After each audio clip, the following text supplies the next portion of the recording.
As we go to air this morning, tens of thousands of activists are bringing Melbourne to a halt in what could be the largest protest the city has seen in 14 years. The demonstrations are over a large military exposition being held this week in Victoria's capital for the first time. Special powers have been granted to the thousands of police who've been deployed to keep the peace.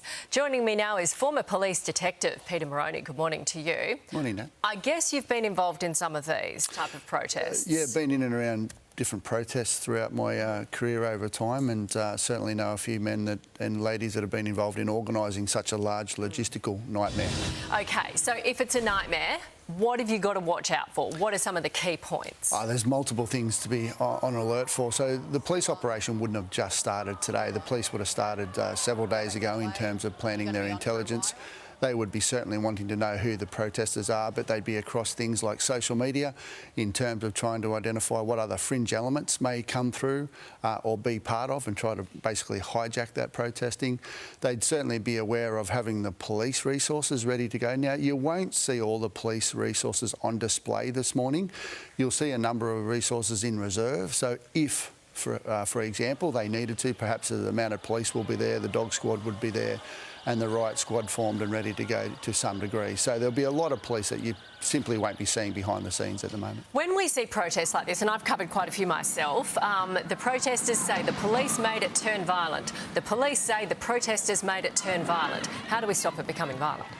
Pretty simple, follow the law. It's not too hard. I mean, the main organisation would have sought authority to go through a potential protest or a particular route that they must follow.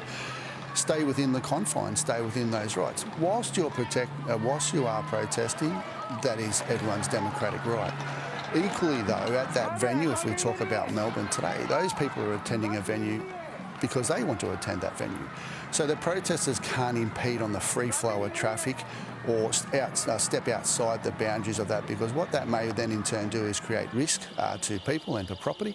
And that's where the police will become involved if they don't want any harm to come to anyone. And the moment the protesters deviate either from that route or start behaving in a manner of stopping people coming and going freely, that's when the police will intervene to bring back that balance so people's rights aren't infringed. Our reporters say they have already seen rocks and I think apples thrown into the air and possibly at the buildings. Where did the police step in? It's a hard question, that. It's a real borderline question. You go too early, you potentially inflame. You wait too long, you lose that advantage of being able to push forward as quick as you can. It's going to be a fine line. They'll be reading the crowd, trying to get an understanding of the crowd. And look, we're probably only going to talk a fringe element out of the actual protesting group. A lot of the people will be there for the right reasons, but it's those fringe elements, so that's where the police will concentrate on. I wouldn't imagine today with such large numbers, they won't give them too much leeway. They'll move pretty quick. So is it this fringe element that's the main problem? Are most people who are going to protest just want to put their case, or are there a lot of people who want to cause trouble? Yeah, it's a fair question, that. Yeah, look, in general terms, yeah, look, the most people are coming generally want to put forward their views, support that cause. We know, and the police know certainly, there are professional protesters that are around and that exist, and they will come just purely to blacken that event and to push that, not a right point of view, but push that agenda forward. OK, we're looking at live pictures now of the protest. When we see the officer on the horse, describe what's happening there and how dangerous it is, because it kind of looks dangerous from my point of view here. Look at them. Yeah, so they're ultimately trying to stop that flow of the crowd pushing their way through. And horses are a great technique to use because, one, the sheer size of them. Most people aren't too comfortable getting close to a horse. But as you'll see, as the more protesters come to, and those horses will split, more and more people will come through. So that'll be their first line of defence. If they get through, you'll see police that'll be set up behind. They'll be set up in a line. So what they're going to try to do there is identify anyone that's, let's say in simple terms, misbehaving. They'll identify that person and try to pull them from the crowd and remove them from the scene. Look, they don't seem too worried about going past the police horses. No. Is that common? The problem I can see now and looking at this is that the police are starting to lose a little bit of that control. The crowd don't care, or those particular fringe elements that we're looking at there on the screen don't care, and they're starting to push their way through. So that becomes the problem, is because the more that get through, the greater number end up on that side behind those police resources, and that's the police resources will be split, and that's where potentially the problems will come. So what did the police do here? Do they sort of regroup and bring the line back behind the protesters? Have they lost a bit of this?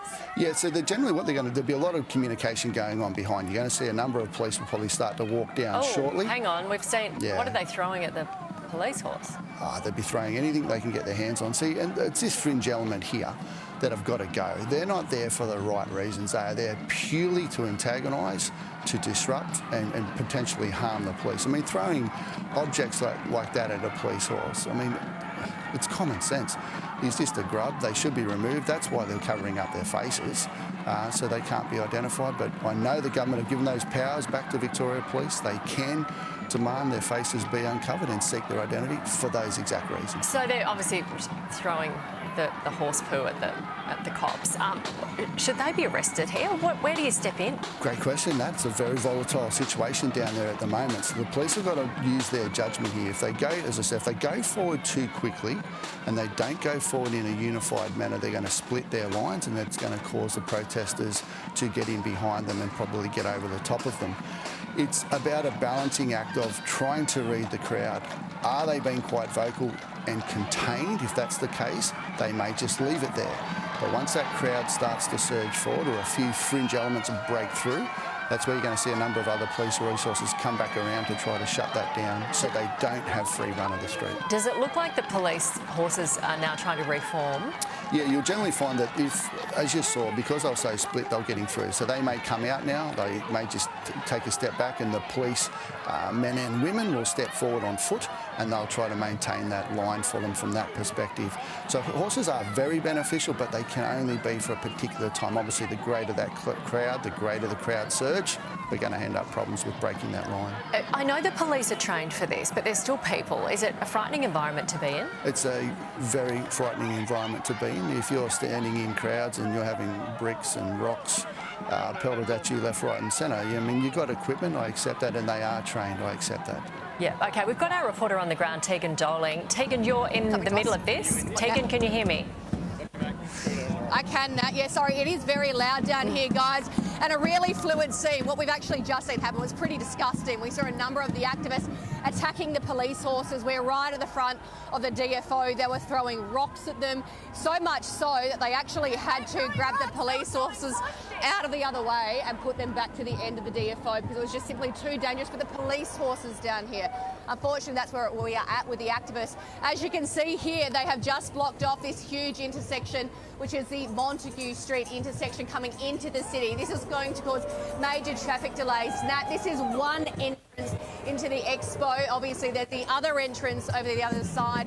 Seems as the moment, because the police horses have been able to retreat, that they're just going to stand here and block the intersection. But gee, I tell you what, there were some pretty nasty scenes that we saw, and we actually had, it looks like the New South Wales police down here that were doing quite a lot of the work just then. This is the New South Wales, I assume the public order response team is what you would call them. They were the ones that had to come in and look after the police horses. Victoria Police back behind them, and I think what you're going to see is all of the traffic starting to be turned around down here at this intersection. Yeah, OK. We did see those pictures live and watched some of the protesters throwing things at the police officers on those horses. Obviously a volatile situation there in Melbourne. Tegan, we'll cross back to you live. Peter Moroney, former detective, we thank you for your insight. Right now, we'll go to Sherbo.